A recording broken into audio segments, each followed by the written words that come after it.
Details చూస్తున్నాం. పల్నాడు జిల్లాలో ఓ kidnap కలకలం రేపుతోంది. నడి రోడ్డుపైనే కిడ్నాప్ చేశారు.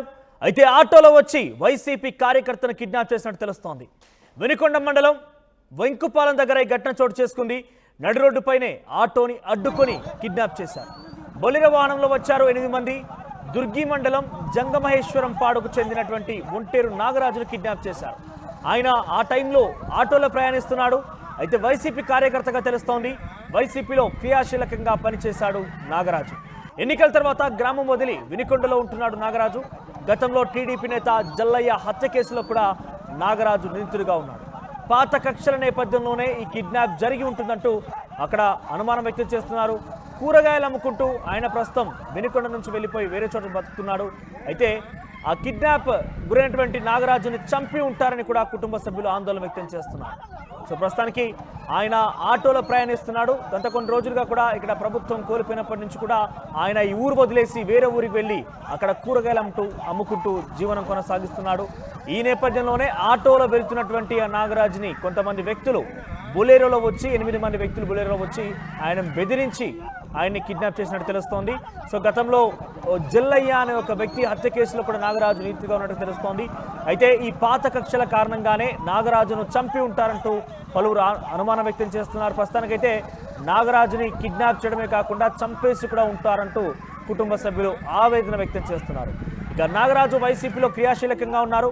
ఆయన చాలా యాక్టివ్గా ఉన్నారట. సో దుర్గి మండలం జంగమహేశ్వరపాడుకు చెందినటువంటి నాగరాజుని కిడ్నాప్ చేసిన ఘటన పెద్ద ఎత్తున సంచలనంగా మారింది. గతంలో పల్నాడు జిల్లాల వినుకొండలో ఒక హత్యకు సంబంధించిన విషయం మనం చూస్తాం. ఇప్పుడు తాజాగా ఒక కిడ్నాప్ ఘటన చూస్తున్నాం. ఇక వరుసగా రాజకీయంగా హత్యలు, కిడ్నాపులు, దాడులు సంబంధించి ఏపీ రాజకీయాల్లో ప్రకంపనలు సృష్టిస్తున్నాయి. ఇప్పటికే ఏపీ రాజకీయాల్లో ఈ హత్యలు, దాడుల విషయంలో జగన్మోహన్ రెడ్డి ఏకంగా ఢిల్లీకి వెళ్ళి ధర్నా చేశారు. అయినప్పటికీ అక్కడ ఎటువంటి కూడా ఆగడం లేదు. కూటమి ప్రభుత్వం తమని ఇబ్బందులకు గురి చేస్తోంది. కూటమి ప్రభుత్వం తమని పూర్తి స్థాయిలో బ్రతకనీయకుండా చేస్తున్నట్టు వైసీపీ కార్యకర్తలు, వైసీపీ నాయకులు ఆరోపిస్తున్నారు. ప్రస్తుతం మీరు చూస్తున్న ఆర్టీవీ స్క్రీన్ పైన చాలా వరకు కూడా అక్కడ చుట్టూ మనుషులంతా కూడా గుమికూడి ఉన్నారు. కానీ ఎవరు కూడా నివారించలేకపోయారు. చాలామంది అక్కడికి వచ్చి ఆ వ్యక్తిని దాడి చేసి, పక్కన వ్యక్తిని కూడా దాడి చేసి ఆటోలో ప్రయాణిస్తున్నటువంటి నాగరాజుని బలవంతంగా తీసుకువెళ్ళి వారంతకు ముందే ప్లాన్ వేసుకున్నటువంటి బొలెరో వాహనంలోకి ఎక్కించుకొని వెళ్ళిపోయారు. 8 మంది సుమారుగా బొలెరో వాహనంలో వచ్చినట్టు తెలుస్తోంది. సో మీరు చూస్తే కనుక చుట్టూ చాలామంది జనం ఉన్నారు. అదంతా కూడా ఒక సినిమా తరహాలో ఒక షూటింగ్ లాగా చూస్తున్నారు తప్ప ఏ ఒక్కరు కూడా నివారించలేకపోయారు. ఎస్, ఒకసారి నాగరాజు కుటుంబీకులు కానీ అక్కడ జరిగిన సిచ్యువేషన్ మనం చూద్దాం. ఏం మాట్లాడుతున్నారు, ఏం జరుగుతుంది అనేది.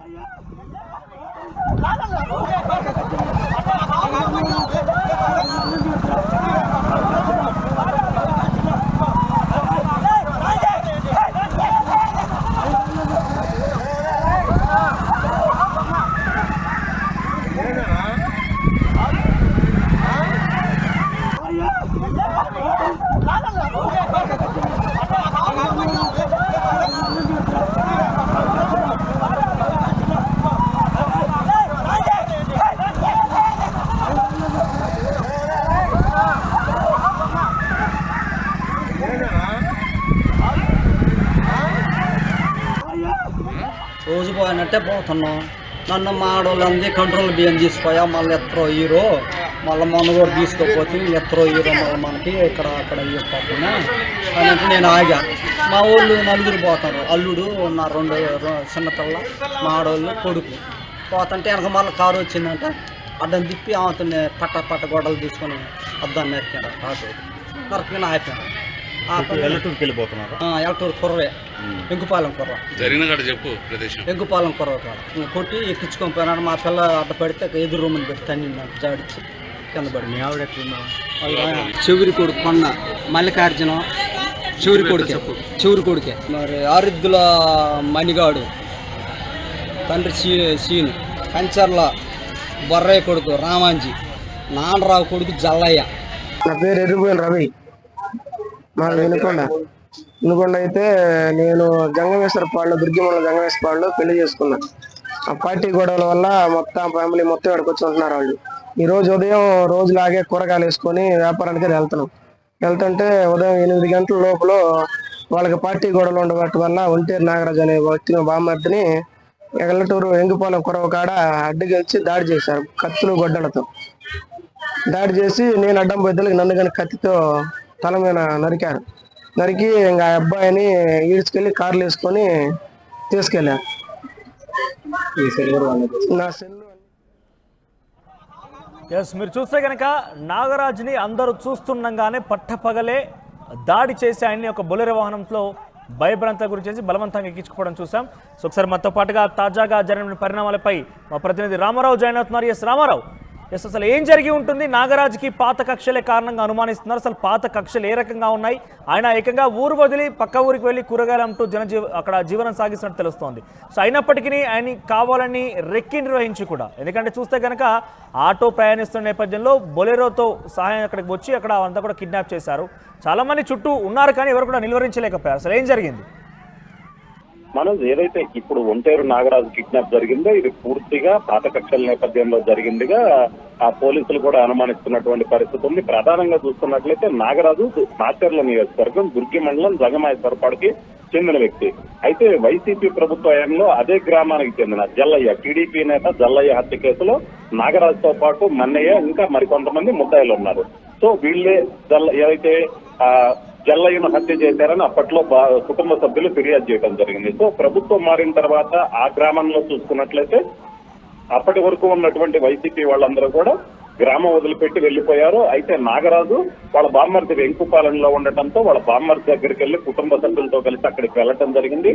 ఊరు వదిలిపెట్టి వెళ్లి అక్కడే కూరగాయల ముగ్గుతో జీవనం సాగిస్తున్నారు. అయితే ఏదైతే మన్నయ్య హత్య, ఏదైతే మన్నయ్యకు సంబంధించినట్టు జల్లయ్య హత్య ఎవరైతే చేశారో అన్నిట్లో నాగరాజు కూడా ముద్దాయి. సో అప్పటి నుంచి కూడా ఆ నాగరాజుకి లైఫ్ థ్రెట్ అనేది ఉంది. ఎందుకంటే ఆల్రెడీ ఒక హత్య కేసులో ముద్దాయి కాబట్టి. సో అతనికి కామన్ గా ఆ పక్క ఏదైతే ఆ చనిపోయిన కుటుంబ సభ్యుల నుంచి కామన్ గా థ్రెట్ ఉన్నటువంటి పరిస్థితి ఉంది. ఈ నేపథ్యంలో ఈ హత్య కూడా కేవలం రాజకీయ కారణాలతోనే జరిగినటువంటి పరిస్థితి. గ్రామంలో ఆధిపత్య పోరులో భాగంగా జరిగింది.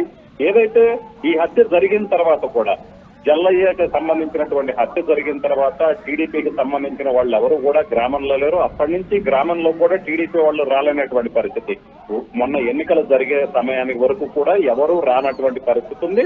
అయితే ఎన్నికలకు ముందు వచ్చిన సమయంలో కూడా వాళ్ళ మీద ఎవరైతే మృతుడు ఉన్నాడో జల్లయ్యకి సంబంధించిన వర్గీయుల మీద కూడా దాడి జరిగినటువంటి పరిస్థితి ఎన్నికలకు ముందు కూడా.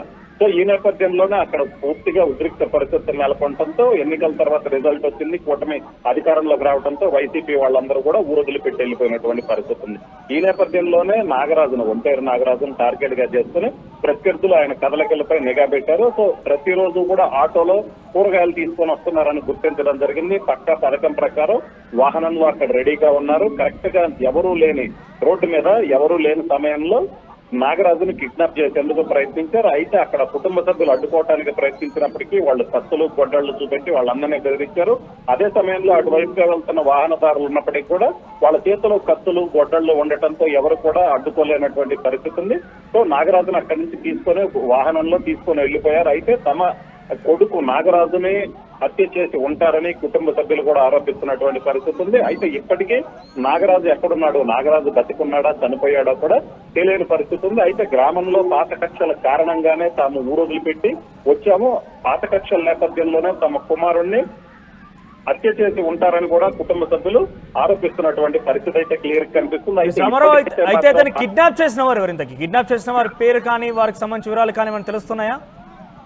సో వాళ్ళు ఏదైతే నాగరాజు తండ్రి ఉన్నాడో, నాగరాజు తండ్రి క్లియర్ గా చెప్తున్నాడో తమ గ్రామానికి చెందినటువంటి జంగమాయేశ్వరపాడు గ్రామానికి సంబంధించినటువంటి వ్యక్తులే ఎవరైతే ఆ జల్లయ్యకి సంబంధించిన వాళ్ళు ఉన్నారో వాళ్లే కిడ్నాప్ చేశారని చెప్తున్నారు. అయితే ఆయన సరిగ్గా చూడనప్పటికీ ఒక 2-3 పేర్లు, ఎందుకంటే వాళ్ళకి అప్పటి నుంచి థ్రెట్ ఉన్న నేపథ్యంలో 2 పేర్లు అయితే చెప్తున్నారు. మరికొంతమంది మొత్తం 8 మంది వచ్చారని చెప్తున్నారు. మిగతా వాళ్ళనైతే తాను చూడలేదు, ఒక 2 తాను చూశాను. సో వాళ్ళు కూడా తమ గ్రామానికి చెందిన వాళ్లే.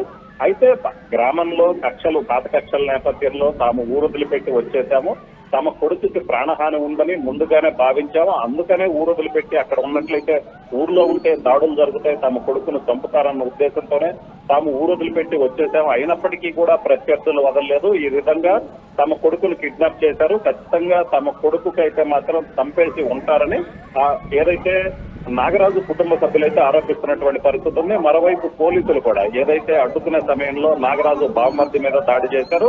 సో నాగరాజు బావమర్ది ఇచ్చినటువంటి ఫిర్యాదు మేరకు పోలీసులు కేసు నమోదు చేశారు. ఎక్కడి నుంచి ఏదైతే రామారావు గతంలో నాగరాజుకి ఏమైనా హెచ్చరికలు కానీ ఆయనకు బెదిరింపులు కానీ వచ్చాయా? అట్ ద సేమ్ టైం ఇక్కడ మనం వీడియోలో చూస్తుంటే కనుక చాలా మంది చుట్టుముట్టు ఉన్నారు, అందరూ చూస్తున్నారు, కానీ ఎవరు కూడా నివారించలేకపోయారు. ఆ వచ్చినటువంటి వారి దగ్గర ఏమైనా ఆయుధాలు ఉన్నాయా? వారు బెదిరించడం కానీ లేకపోతే నిజంగానే చంపేస్తామనే రకంగా మాట్లాడడం కానీ అలాంటి ఏమైనా జరిగిందా? ఎస్ మనోజ్, ఎందుకంటే నాగరాజుని ఆల్రెడీ టార్గెట్ గా చేసుకునే ప్రత్యర్థులు నిఘా వేసినట్లు ఈ సంఘటన బట్టి చూస్తే క్లియర్ గా అర్థమవుతుంది. ఎందుకంటే అతను ఒక హత్య కేసులో ముద్ద, అది టీడీపీ నేత హత్య కేసులో. ఇతను గ్రామంలో ఉన్న సమయంలో వైసీపీలో యాక్టివ్ గా ఉన్నారు. సో ప్రభుత్వం మారిన తర్వాత, కూటమి వచ్చిన తర్వాత అతను అక్కడి నుంచి రావడం జరిగింది. అయితే కిడ్నాప్ జరిగే సమయంలో అయితే మాత్రం అక్కడ వాళ్ళైతే చూసిన ఏదైతే స్థానికంగా అక్కడ ఉన్నటువంటి ప్రత్యక్ష సాక్షులు చూసిన ప్రకారం అలాగనే నాగరాజు బావమరిది కూడా క్లియర్ గా అడ్డుకోవడానికి ప్రయత్నిస్తే అక్కడ కత్తితో తనని మెడ మీద కొట్టారు. సో కొట్టడంతో తాను కింద పడిపోయాను. వెంటనే అక్కడి నుంచి నాగరాజును తీసుకొని వెళ్లిపోయారని చెప్తున్నారు. అలాగనే వచ్చిన వాళ్ళు ఎవరైతే 8 మంది వచ్చారో, ఈ 8 మంది దగ్గర కూడా కత్తులు, గొడ్డళ్లు కూడా ఉన్నాయని ఆ నాగరాజు బావమర్ది ప్రత్యక్ష సాక్షి. ఎందుకంటే ఆ ఆటోలో నాగరాజుతో పాటు అతని బావమర్ది కూడా ఉన్నాడు. సో అతను ప్రత్యక్ష సాక్షి క్లియర్ గా చెప్తున్నారు. వాహనంలో వచ్చారు, 8 మంది వచ్చారు, కత్తులు, గొడ్డళ్లతో వచ్చారు. సో తను అడ్డుకోవడానికి ప్రయత్నిస్తే తన మీద కూడా కత్తితో దాడి చేశారని చెప్పడం జరిగింది. అలాగనే నాగరాజు కుటుంబ సభ్యులు, తండ్రి కావచ్చు, భార్య గాని, భార్య కృష్ణవేణి కూడా క్లియర్ గా చెప్తుంది తమ కొడుకుని చంపేసి ఉంటారు. ఎందుకంటే పాత కక్షలు ఉన్నాయి, గ్రామంలో ఒక హత్య కేసులో ముద్దాయి కాబట్టి. నాగరాజుని ఎక్కడికి తీసుకెళ్లారు? ఏదైనా వివరాలు తెలుస్తున్నాయా? పోలీసులు ఏం చెప్తున్నారు? ఎక్కడికి తీసుకెళ్లారు ఆయన్ని? మనోజ్, అయితే ప్రస్తుతం అయితే ఏదైతే నాగరాజు కుటుంబ సభ్యులు ఇచ్చిన ఫిర్యాదు మేరకు వెంకుపాలెం సమీపంలోనే అన్ని చోట్ల కూడా పోలీసులు గాలింపులు చేపట్టారు. అలాగనే నాగరాజుకు ఫోన్ ఏదైతే ఉందో, నాగరాజు ఫోన్ కూడా ప్రస్తుతం స్విచ్ ఆఫ్ లో ఉన్నదని పోలీసులు గుర్తించడం జరిగింది. అలాగే దీంతో పాటు నాగరాజు బావమరిది సెల్ ఫోన్ ను కూడా నిందితులు ఎవరైతే ఏదైతే వచ్చారో ఆ కిడ్నాప్ చేయడానికి వచ్చారో వాళ్ళు ఫోన్ తీసుకోలేదు. అనుమానితుల సెల్ ఫోన్ ట్రాకింగ్ ద్వారా సమాచారం కనుగొనలేకపోతున్నారు పోలీసులు. ఎస్ మనోజ్, ప్రస్తుతానికైతే మాత్రం నాగరాజు సెల్ ఫోన్ కావచ్చు, అలాగనే నాగరాజు బామ్మర్ది ఏదైతే ప్రత్యక్ష సాక్షి ఉన్నాడో అతని సెల్ ఫోన్ కూడా వాళ్ళు తీసుకెళ్లారు. 2 సెల్ ఫోన్లు కూడా స్విచ్ ఆఫ్ అయినటువంటి పరిస్థితి ఉంది. అలాగనే నాగరాజు కుటుంబ సభ్యులు ఎవరైతే అనుమానితులు చెప్పారో సో వాళ్ళు దుర్గి మండలం జంగమేశ్వరపాడులో ఉంటారు. వాళ్ళ ఫోన్ నెంబర్ల ద్వారా, వాళ్ళ ఫోన్ నెంబర్లను తెలుసుకునే పనిలో ఉన్నారు. ఫోన్ నెంబర్ల ద్వారా వాళ్ళు ఏదైతే వీళ్ళు నాగరాజు కుటుంబ సభ్యులు ఆరోపిస్తున్నారో వాళ్ళు ఎక్కడున్నారు అనే దాని మీద పోలీసులు ప్రధానంగా దృష్టి సారించడం జరిగింది. ఇప్పటికే దుర్గి పోలీసులకు కూడా ఈ ఘటనకు సంబంధించి, నాగరాజు కిడ్నాప్ కు సంబంధించినటువంటి సమాచారం కూడా అందించారు. గ్రామంలో వాళ్ళు ఎవరైతే ఆరోపిస్తున్నారో నాగరాజును కిడ్నాప్ చేశారని ఆరోపిస్తున్నారో వాళ్ళు ఎక్కడున్నారో తెలుసుకునేందుకు దుర్గి పోలీసులు కూడా ప్రయత్నిస్తున్నారు. అలాగే వెంకుపాలెం సమీపంలో నాగరాజును ఎక్కడికి తీసుకెళ్లారన్న కోణంలో అటువైపుగా కూడా పోలీసులు పూర్తిగా సెర్చ్ చేస్తున్నటువంటి పరిస్థితి ఉంది. అలాగనే వాళ్ళ వాహనం ఏదైతే ఉందో అలాంటి వాహనం ఎటైనా వెళ్ళిందేమోనన్న కోణంలో చుట్టుపక్కల పోలీస్ స్టేషన్లకు కూడా పోలీసులు సమాచారం ఇవ్వడం జరిగింది.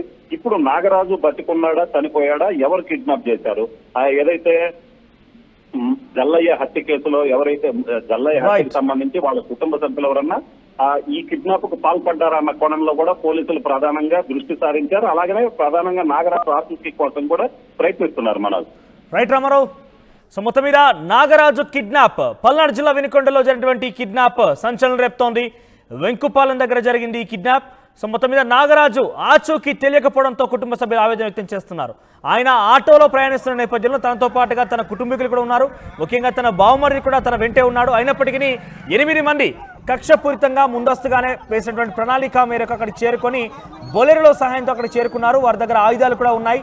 ఆటోని వెంబడించి మీరు చూస్తే కనుక ఆటోను కూడా కొంత ధ్వంసం చేసినట్టు కనబడుతోంది. ఆటో గ్లాస్ కూడా పగిలిపోయినట్టు కనబడుతోంది మనకి. ఆటోని వెంబడించి ఆయన్ని బెదిరించి ఆయుధాలతో వారందరూ కూడా భయభ్రాంతులకు గురి చేసి బలవంతంగా నాగరాజును తీసుకెళ్లి బొలెరో సహాయంతో వారందరూ కూడా కిడ్నాప్ చేశారు. సో కుటుంబీకులు అయితే నాగరాజుని ఏకంగా చంపేసి ఉంటారంటూ కూడా అనుమానం వ్యక్తం చేస్తూ వారంతా కూడా రోధిస్తున్నారు, ఆవేదన వ్యక్తం చేస్తున్నారు. ఇంతకీ నాగరాజును ఏం చేసి ఉంటారు, నాగరాజుని ఎక్కడ తీసుకెళ్లన్న విషయాన్ని మాత్రం ప్రస్తుతం పోలీసులు వారి కోసం విచారిస్తున్నారు. అయితే పక్కాగా ఎక్కడికి నాగరాజుని తీసుకెళ్లారనే ఒక సమాచారం అయితే ఇంకా తెలియరాలేదు. ప్రస్తుతానికైతే ఈ విషయం ఆంధ్రప్రదేశ్ రాష్ట్ర రాజకీయాలు మరోసారి సంచలనంగా మారింది. ఏంటి